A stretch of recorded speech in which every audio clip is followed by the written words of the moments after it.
कपिल जी, मैं आपको धन्यवाद देता हूं और ये फिल्म बनाने के लिए, ये वेब सीरीज बनाने के लिए बहुत बहुत धन्यवाद। कहां का सत्यमेव जयते, कहां का सत्यमेव जयते, कहां का सत्यमेव जयते। सुप्रीम कोर्ट के जजेस, हाई कोर्ट के जजेस जरूर इसको देखें और आत्मचिंतन करें कि भारत की न्याय प्रणाली कहां पहुंच गई है। भारत में टोटल 5 करोड़ केसेस तो वो हैं जो district court, high court, supreme court में है। इसका मतलब 5 करोड़ परिवार न्याय की आशा में बैठा हुआ है। ऑन एन एवरेज एक परिवार में 6 आदमी रख लीजिए, तो यानी 30 करोड़ लोग न्याय की आस लगाए बैठे हुए हैं। 30 करोड़ का मतलब एक अमेरिका, 30 करोड़ का मतलब 15 ऑस्ट्रेलिया, 30 करोड़ का मतलब 7 कनाडा, 30 करोड़ का मतलब 1.5 ब्राजील। इतने लोग भारत में न्याय की आस में बैठे हुए हैं और ये 5 करोड़ केस तो वो हैं जो district court, high court, supreme court में है। इसके पैरेलल हमारे देश में एक और जुडिशियल सिस्टम है, उसको कहते हैं तहसीलदार, एसडीएम, एडीएम, डीएम, कमिश्नर, जहां पे चकबंदी के मुकदमे चलते हैं। वो इस 5 करोड़ में काउंटेड नहीं है। जो तहसीलदार के यहां मुकदमा होता है, एसडीएम के यहां मुकदमा होता है, एडीएम के यहां होता है, डीएम के यहां होता है, चकबंदी अधिकारी जिसको सीओ कहते हैं, डीडीसी कहते हैं, एसओसी कहते हैं, वो इसके पैरेलल में है और 5 करोड़ मुकदमे वहां पे भी चल रहे हैं। इसका मैं लाइव एग्जांपल देना चाहूंगा भारत की ब्लैक जस्टिस सिस्टम का। 1985 में जौनपुर में एक 10 बीघे जमीन का मुकदमा शुरू हुआ था। अभी वो सबसे नीचे पायदान पे है, जिसको कहते हैं चकबंदी अधिकारी। 1985 में मुकदमा शुरू हुआ, 2023 आ गया, लगभग 37 साल बीत चुके। 37 साल में यह नहीं तय हो पाया कि असली विल कौन सी है। 2 लोगों ने क्लेम किया, वो कह रहे हैं मुझे विल मिली है, वो कह रहे हैं मुझे विल मिली है। 37 साल में यह नहीं डिसाइड हो पाया असली विल किसकी है। अगर मान लीजिए आज डिसाइड हो जाए तो सीओ के बाद एसओसी, एसओसी के बाद डीडीसी, डीडीसी के बाद हाई कोर्ट, हाई कोर्ट के बाद सुप्रीम कोर्ट, यानी अभी 35 साल और लगेगा, 70 साल लगेगा। सेकंड जनरेशन मुकदमा लड़ रही है, ऑलरेडी सेकंड जनरेशन मुकदमा लड़ रही है और इसी स्पीड से काम हुआ तो मुझे लगता है थर्ड जनरेशन आके मुकदमा तब जाके सुप्रीम कोर्ट पहुंचेगा। दूसरा एग्जांपल, एक ग्लेरिंग एग्जांपल आपको देता हूं। 1971 के वॉर में पाकिस्तान में बम फेंकने वाले, पाकिस्तान के फौजियों के बहुत सारे बैंकर तोड़ने वाले एक कर्नल कबोत्रा है, पंचकुला में रहते हैं। दुश्मनों के उन्होंने दांत तोड़ दिए। आज 2000 से उनके मकान पे किसी ने कब्जा किया हुआ है। 2023 आ चुका है, 23 साल में वो अपने मकान को नहीं छुड़ा पाए। अभी मामला पंचकुला की डिस्ट्रिक्ट कोर्ट में है, उसके बाद चंडीगढ़ हाई कोर्ट जाएगा, फिर सुप्रीम कोर्ट जाएगा। तो 23 साल में वो सबसे नीचे पायदान पे है।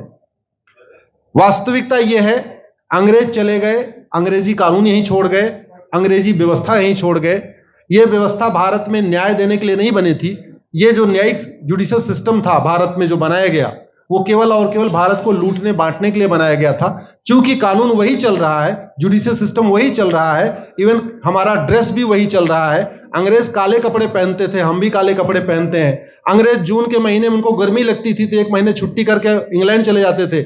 आज भी हमारा हाई कोर्ट, सुप्रीम कोर्ट पूरे मई जून बंद रहता है। अंग्रेजों को क्रिसमस के टाइम में दिसंबर में छुट्टी मनाना जाना होता था, 1 महीने छुट्टी कर चले जाते थे। आज भी हमारी हाई कोर्ट, सुप्रीम कोर्ट दिसंबर में, क्रिसमस के टाइम में 15 दिन 20 दिन बंद हो जाती है। तो सोच वही है, किताबें वही है, व्यवस्था वही है, कानून वही है, तो स्वाभाविक सी बात है जस्टिस होगा कहां से? जस्टिस कैसे होगा? हम 2023 में 1860 का इंडियन पिनल कोड लेके घूम रहे, 1861 का पुलिस एक्ट लेके घूम रहे, गवाहों के बयान 1872 के कानून से हो रहे।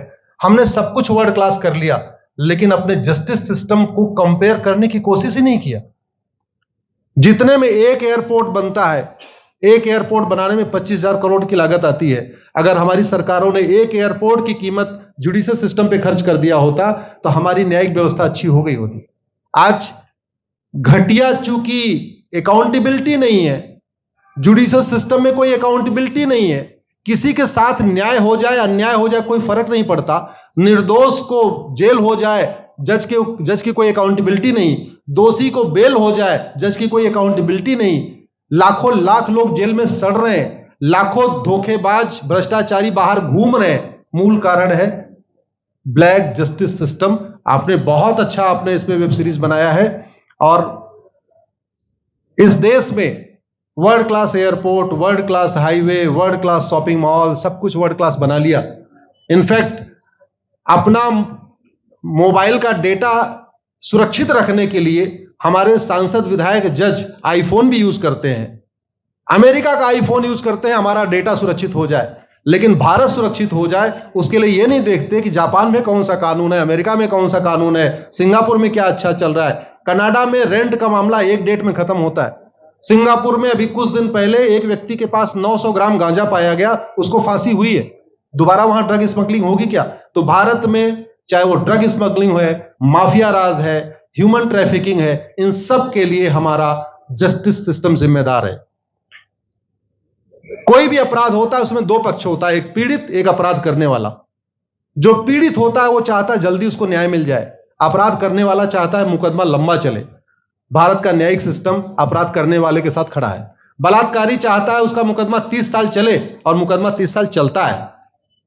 भू माफिया चाहता है कि गरीब की जमीन पे कब्जा कर ले, उसका मुकदमा 50 साल चले, और आज की डेट में मुकदमा 50 साल चल रहा है। इसका मतलब वर्तमान न्यायिक सिस्टम बलात्कारी के पक्ष में है, भू माफिया के पक्ष में है, ड्रग स्मगलर के पक्ष में है, ह्यूमन ट्रैफिकर के पक्ष में है, नक्सलियों के पक्ष में है, माओवादियों के पक्ष में है, जो लोग देश विरोधी काम कर रहे हैं उनके पक्ष में है। 40 साल 50 साल के बाद किसी व्यक्ति ने मिलावट करके लोगों का स्वास्थ्य खराब कर दिया, उसको 50 साल के बाद सजा हो रही है। इस बीच उसने कम से कम पता नहीं कितने लोगों का और भी कर दिया। तो ये जो जस्टिस सिस्टम होता है दवा की तरीके काम करता है। जैसे दवा अच्छी होती है बीमारी तुरंत ठीक हो जाती है, अगर दवा घटिया होती है तो बीमारी बढ़ जाती है। दवा खाने के बाद शरीर एज इट इज नहीं रहता, या तो बीमारी ठीक होती है या तो बीमारी बढ़ती है। अगर कोई आदमी एक गांव में किसी के साथ कुछ गलत कर दे, उसको 6 महीने के अंदर सजा हो जाए, साल भर के अंदर हो जाए, दूसरा अपराध वहां नहीं होगा। लेकिन अगर उस व्यक्ति को पनिशमेंट नहीं मिला तो स्वाभाविक सी बात है उसने उसको और मोटिवेट कर दिया। कहते नहीं ऐसे बुखार है, तुरंत 2 गोली खाइए बुखार ठीक हो गया, लेकिन अगर आपने दवा नहीं खाई या गलत दवा खा लिया तो टाइफाइड होगा या निमोनिया होगा। दुर्भाग्यवश ये हमारा जस्टिस सिस्टम यही कर रहा है। आज की डेट में जितनी समस्याएं हैं, चाहे वो घूसखोरी है, जमाखोरी है, मिलावटखोरी है, कालाबाजारी है, नशा तस्करी है, मानव तस्करी है, सोना तस्करी है, ड्रग स्मगलिंग है, या नक्सलवाद है, या माओवाद है, या कट्टरवाद है, जो भी समस्याएं हैं, उसका एक बहुत बड़ा कारण यह है कि हमारा जस्टिस सिस्टम उसको टैकल नहीं कर पा रहा है, उसको पकड़ नहीं पा रहा है, और इसीलिए भारत में अराजकता है। मैं तो इतने जानता हूं, ऐसी कोई बीमारी नहीं जिसकी कोई दवाई नहीं, ऐसी कोई समस्या नहीं जिसका कोई समाधान नहीं। हम हर चीज के लिए बाहर से चीजें खरीदते हैं, तो हम ये क्यों नहीं देख रहे हैं कि आखिर चाइना का जस्टिस सिस्टम कैसा है, सिंगापुर का कैसा है, कनाडा का कैसा है, फ्रांस का कैसा है, और अमेरिका का कैसा है। हम क्यों नहीं बेस्ट प्रैक्टिसेस उनकी अडॉप्ट कर लेते। दुनिया के कई देशों ने नार्को पॉलीग्राफ ब्रेन मैपिंग कानून बना दिया। मेरी बहन दीपिका नारायण बैठी हुई है, ये लगातार फॉल्स केसेस के खिलाफ, इनको मैं देखता रहता हूं, एक्टिव रहती है। एक कानून बन जाए नार्को पॉलीग्राफ ब्रेन मैपिंग, और कंप्लेन पे अंडरटेकिंग ले लिया जाए कि जो कुछ मैं शिकायत कर रहा हूं इसके लिए मैं अपना नार्को पॉलीग्राफ ब्रेन मैपिंग कराने के लिए तैयार हूं, हजारों की संख्या में फेक केसेस खुद ही खत्म हो जाएंगे। आज की डेट में लोग जुडिशरी की लापरवाही के साथ साथ फर्जी केस से परेशान है, फर्जी गवाही से परेशान है, फर्जी एफआईआर से परेशान है, हजारों परिवार परेशान है। कई बार देखा गया कि जो फैमिली के केसेस होते हैं उसमें कितने सारे फेक केसेस भी आ रहे हैं। तो जो वास्तव में दोषी हैं उनको पनिशमेंट नहीं मिल पा रहा है, जो निर्दोष हैं उनके खिलाफ फर्जी केसेस हो रहे हैं। आज की डेट में गांव में एक दबंग अगर जमीन कब्जा कर लेता है, किसी की हिम्मत नहीं पड़ती उसके खिलाफ कोई गवाही दे दे। लोगों को अपनी जमीन छुड़ाने में 30 साल लड़ना पड़ रहा है, 35 साल लड़ना पड़ रहा है। अगर 30 साल 35 साल के बाद कक्कड़ जी उसको अपनी जमीन मिल भी गई तो उसके साथ न्याय कहां हुआ? 35 साल में उसका टाइम बर्बाद हो गया, 35 साल में उसका पैसा बर्बाद हो गया, 35 साल वो मेंटल ट्रॉमा में रहा, 35 साल उसने तारीख पे तारीख झेली है। और मैं तो डिस्ट्रिक्ट कोर्ट में कई बार जाके देखा, ऐसे परिवारों को देखता हूं जिनके पास बस से आने के लिए पैसा नहीं है, साइकिल से आते हैं। ऐसे परिवारों को देखता हूं जो चाय नहीं पी सकते अपने पैसे से, बेचारे घर से रोटी बांध के और अचार लेके आते हैं, लेकिन वहां मजबूरी में वकील को पैसा देते हैं। तो हमारी कोर्ट कचहरी वास्तव में दलाली का अड्डा बन गया है। हमारी कोर्ट कचहरी भ्रष्टाचार का अड्डा बन गया है। और मैं दुख के साथ कहना चाहूंगा, अदालतों में न्याय हो नहीं रहा है, बल्कि न्याय बिक रहा है। जिनके पास पैसा है, वो कि उन्होंने कितना बड़ा क्राइम किया हो, मर्डर किया हो, रेप किया हो, उनको जमानत हो रही है। और जिनके पास नहीं है, वो बेचारे जेल में सड़ रहे हैं। कई बार तो देखा गया, मैंने मेरे मर्डर किया एक्स अनंत सिंह ने, लेकिन एक्स अनंत सिंह बाहुबली थे, उन्होंने थानेदार को 20 लाख रुपए दिया, वो वाई अनंत सिंह को लेकर जेल में डाल दिया। नाम वही है। अब उसके बाद क्या हुआ, 20 साल मुकदमा चला और फिर सबूत के अभाव में छूट गया। तो जिसने मर्डर किया वो तो कभी जेल गया ही नहीं। एक निर्दोष जेल गया, 10-20 साल के बाद उसने अपना जमीन बेचा, सब कुछ किया, मां बाप सब कुछ तबाह हो गए, फिर वो सबूत के अभाव में छूट रहा है। तो सबूत के अभाव में अगर 20 साल के बाद छूट भी गया हो, उसका 20 साल कौन लौटाएगा? उसके 20 साल के लिए कौन जिम्मेदार है? उसके 20 साल जो बर्बाद हुआ, उसके लिए संविधान की शपथ लेने वाले जिम्मेदार हैं। संविधान के प्रियम्बल में लिखा है, हम आपको जस्टिस देंगे, हम आपको न्याय देंगे। न्याय देने की जिम्मेदारी किसकी? जिन्होंने शपथ लिया। शपथ कौन लेते हैं? जजेस लेते हैं, सांसद, विधायक, मंत्री लेते हैं। तो आज की डेट में अगर लोगों को न्याय नहीं मिल रहा है, तो इसके लिए वही जिम्मेदार हैं जो संविधान की शपथ लेते हैं।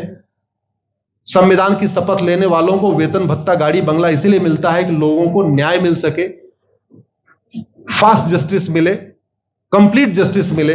अनफॉर्चुनेटली कंप्लीट जस्टिस मिलने में तो 50-60 साल लग जाता है, फास्ट जस्टिस तो सपना हो गया है। इसलिए आज आपने जो ये वेब सीरीज बनाई है, मैं आपको धन्यवाद देता हूं। एक ऐसे विषय पे जिसपे कोई टच नहीं करता, लेकिन जिससे करोड़ों लोग पीड़ित हैं। मैंने कहा ना, 5 करोड़ लोग सीधे district court, high court, supreme court के केसेस से पीड़ित हैं, और 5 करोड़ मुकदमे एसओसी, डीडीसी, तहसीलदार के यहां चल रहा है। तो अगर 5 करोड़ से 30 करोड़ लोग इधर पीड़ित हैं, तो उधर भी पीड़ित है। वास्तव में बहुत बड़ी संख्या भारत में इसी से पीड़ित है। और अपराध, भ्रष्टाचार और जितनी भी अराजकता चल रही है, उसका मूल कारण भी यही है। जस्टिस सिस्टम अच्छा हो जाए, कानून सख्त हो जाए, कानून का खौफ पैदा हो जाए, न्यायपालिका का खौफ पैदा हो जाए, और ये थाने जो दलाली के अड्डे बन गए हैं, तहसील जो दलाली का अड्डा बन गया है, डिस्ट्रिक्ट कोर्ट जो कमीशन खोरी का अड्डा बन गया है, अगर इस पे कंट्रोल हो जाए, तो वास्तव में भारत में फिर से राम राज्य आ सकता है। अगर जुडिशियल सिस्टम अच्छा हो जाए, तो जो राम राज्य की कल्पना है, धर्म की जय हो, अधर्म का नाश हो, प्राणियों में सद्भावना हो, विश्व का कल्याण हो, मुझे लगता है उसको फिर से जीवित किया सकता है। आपने मुझे बुलाया कपिल जी, मैं आपको धन्यवाद देता हूं। और ये फिल्म बनाने के लिए, ये वेब सीरीज बनाने के लिए बहुत बहुत धन्यवाद देता रहता हूं। दीपिका जी लड़ती रहती हैं, इनको देखता रहता हूं। बहन नेहा जी आई हैं, ये अपने गानों से मुझे लगता है बहुत अच्छा आप लिखती हैं।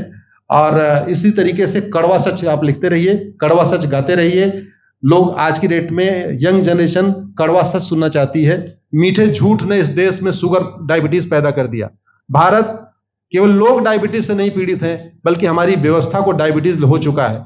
और उस डायबिटीज को दूर करने के लिए नेहा राठौर जैसी बहनें जो सही बात कह रही हैं, दीपिका जी सही बात कह रही हैं। आप लोग जो है बहुत अच्छा काम कर रहे हैं। और आपने, कक्कड़ साहब, आपने बनाया वेब सीरीज, आपको विशेष आभार, धन्यवाद देता हूं। यही निवेदन करता हूं, इस वेब सीरीज को ज्यादा से ज्यादा देखें। और खास तौर पे अगर आपके जानने वाले कोई जज हैं, कोई आईएएस हैं, कोई आईपीएस हैं, मंत्री, सांसद, विधायक हैं, उनको भी एक बार फोन करके, व्हाट्सएप करके एक बार कहिए कि वो भी इसको जरूर देखें। क्योंकि अल्टीमेटली न्यायिक व्यवस्था बदलने की जिम्मेदारी उन्हीं की है जिनको वेतन, भत्ता, गाड़ी, बंगला, free air ticket, free rail ticket और वीआईपी व्यवस्था मिलती है। ये व्यवस्था उन्हीं को बदलनी है। जय हिंद, धन्यवाद।